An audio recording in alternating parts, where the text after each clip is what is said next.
Good morning বন্ধুরা, আশা করি তোমরা সবাই খুব ভালো আছো। আমিও খুব ভালো আছি। দেখো, প্রতিদিনের মতো রান্না নিয়ে চলে আসলাম। তা কয়েকদিন রান্না দিতে পারিনি তোমাদেরকে, কেন প্রচণ্ড বৃষ্টি হচ্ছে। আর গত শরীরটা খুব একটা ভালো ছিল না, তার জন্য একটু হয়তো রান্না কদিন তোমাদের দেখাতে পারিনি। তা আজকে দেখো কি রান্না করছি, খুব অল্পের উপরে। কাল ভাত করে নিয়েছি 1 সসপ্যান। আর এখানে কি বলতো, সর্ষে বেগুন, সর্ষে পোস্ত দিয়ে বেগুন। এটা হচ্ছে কালকের করা। তোমার এটা শুধু বার করে গরম করে নিয়েছি, কালকে পুরোটা খাওয়া হয়নি, অনেকটা পরিমাণে রয়ে গেছে। সেটা তো আর ফেলে দেওয়া যায় না, যা সবজির দাম। ওটাকে গরম করে নিয়েছি। আজকে করবো কি করবো দেখো বন্ধুরা। কড়াইটা বসিয়ে দিয়েছি আমি, গ্যাসটাও তোমার হচ্ছে ধরিয়ে দিচ্ছি। কড়াইয়ের মধ্যে সামান্য অল্প একটু তেল আছে, সর্ষের তেল। আর এখানে ইলিশ মাছ আমি ধুয়ে পরিষ্কার করে নিয়েছি, এর মধ্যে নুন হলুদ দিয়েছি। এবার দেবো এই সর্ষে কাঁচা লঙ্কা বেটে রেখেছি, এটা দিয়ে দিচ্ছি এর ভেতরে। দেখো, দিয়ে মাখিয়ে নেবো। মাছটা কিন্তু আমি ভাজিনি, করবো আজকে ইলিশ বাবা, তার জন্য মাছটাকে ভাজিনি।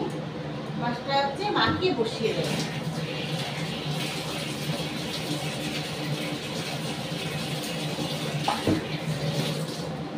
আর এর মধ্যে দিয়ে দিচ্ছি সর্ষের তেল।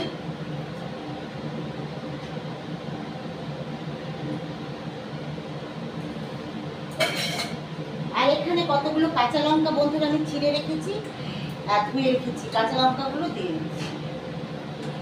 দিয়ে মাছটাকে আমি খুব ভালো করে মেখে দেবো।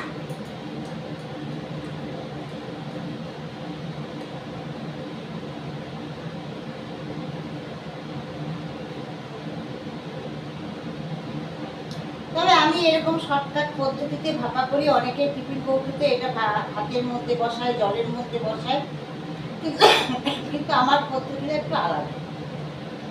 আমি এরকম করে ভাপা করেই বসাই। ঠান্ডা লেগেছে প্রচন্ড, বৃষ্টিতে ভিজে ভিজে। দেখো মাখানো পুরো কমপ্লিট।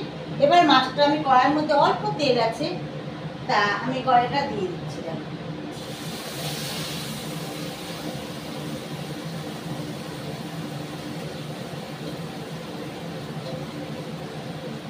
যেহেতু এর মধ্যে একটু মশলা লেগে আছে, আমি মিক্সি বাটির মধ্যে একটু মশলা ছিল, তার জন্য জলটা আমি ধুয়ে নিচ্ছি।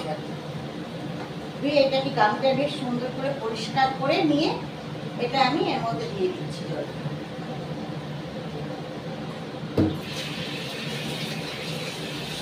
আর এই গামটার মধ্যেই মাছটা নামাবো, তার জন্য গামটা ধুয়ে নিলাম।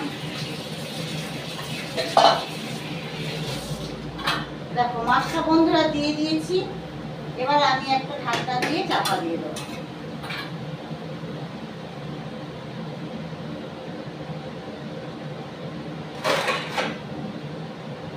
দাঁড়াও বন্ধুরা, দাঁড়াও, তা চাপা দিয়ে দিলাম।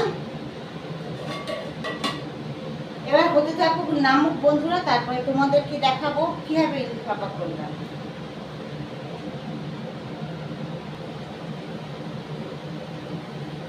তা বন্ধুরা, এবার আমি ঢাকনাটা সরিয়ে দেবো। হ্যাঁ, ঢাকনাটা চেঞ্জ করে দিয়েছিলাম, কেন বলো, তখন বলতো তোমাদের যে ঢাকনাটা প্রথমে দেখিয়েছিলাম সেটা পাল্টে দিলাম, ঢাকনাটা ছোট হয়ে যাচ্ছে আর কড়াইয়ের মধ্যে পড়ে যাচ্ছে। আর পরে আবার বড় একটা থালা দিয়ে চাপা দিচ্ছি। তা ইলিশ ভাপাটা কেমন হয়েছে অবশ্যই তোমরা কমেন্ট করে জানাবে। কে কোথা থেকে দেখছো বন্ধুরা, যে যেখান থেকেই দেখো না কেন, হ্যাঁ, একটা করে লাইক, একটা করে শেয়ার করে দিও। তুমিও দেখো, 5 জনকে দেখাও, সুযোগ করে দাও। আর একটা করে সাবস্ক্রাইব করতে যেন ভুলো না, যদি আমার ভিডিও ভালো। তা আমার ইলিশ ভাপাটা হয়ে গেছে, গ্যাস কামিয়ে নিচ্ছি। আমি এই পাত্রটার মধ্যে ঢেলে তোমাদের দেখাবো।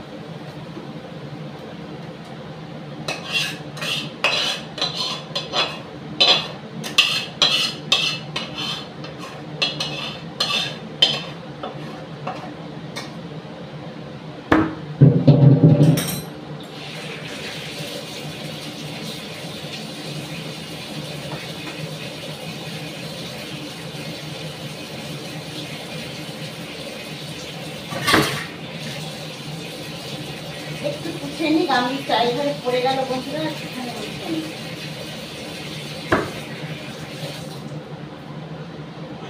এই দেখো, দারুণ দেখতে লাগছে, ইলিশ ভাপা একদম রেডি।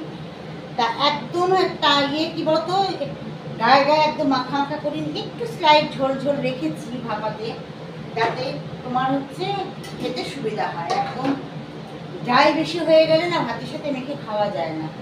আর আমি একটু অন্য পদ্ধতিতেই করলাম, অনেকে টিফিন কাটির মধ্যে ভরে জলের মধ্যে ফুটায়, কিন্তু আমি এই সহজ পদ্ধতিতে ভাপাটা বানাই।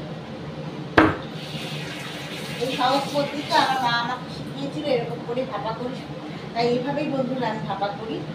তা তোমাদের যদি ভিডিও ভালো লাগে, যে যেখান থেকে দেখো না কেন, কে কোথার থেকে দেখছো আমি জানি না, যে যেখান থেকে দেখো একটা করে শেয়ার করে দিও, একটা করে সাবস্ক্রাইব করতে, লাইক করতে যেন ভুলো না বন্ধুরা। তাহলে নতুন নতুন রান্নার ভিডিও তোমরা দেখতে পাবে। তাহলে এখনকার মতো টাটা, বাই বাই।